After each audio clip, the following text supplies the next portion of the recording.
You know, I'm leading with the evangelicals.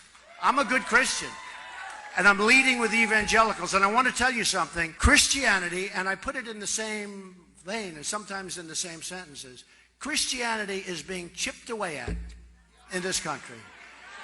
In this country. It's being chipped away at, and I'm not going to let it happen. Do you know, I was with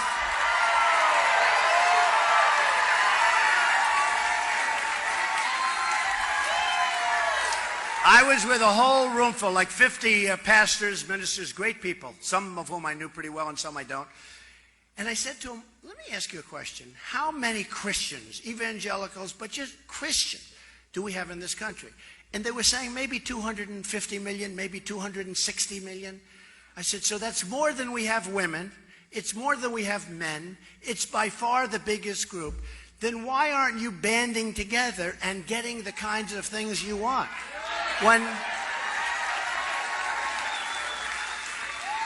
When people talk about we need a temporary ban on Muslims until we find out what is going on here, okay? There is total outrage. When people talk about Christians and Christianity, there's no outrage. There's no outrage. I said, let me ask you, and these are great believers, these are great people, these are strong people, smart people. I said, why is it, and I think I really found something that's very important for all of us, why is it that you people don't have a stronger lobby? And during Lyndon Johnson's regime, I will call it, because that's sort of what it was, if you think about it, but during his term as president, they passed something where the tax deduction is under siege if they do anything that's a little bit off.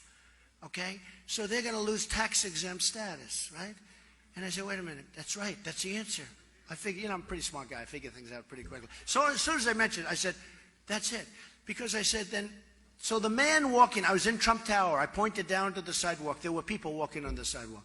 I said, then those people walking on the sidewalk are more powerful than you people in the clergy, the pastors, the ministers, the priests, the people in the clergy. They're more powerful. They said, that's right. I said, not going to happen anymore. We're going to get rid of that thing. I want Christianity to have a strong flavor. Why did we ever pass a thing like that? And it's so important.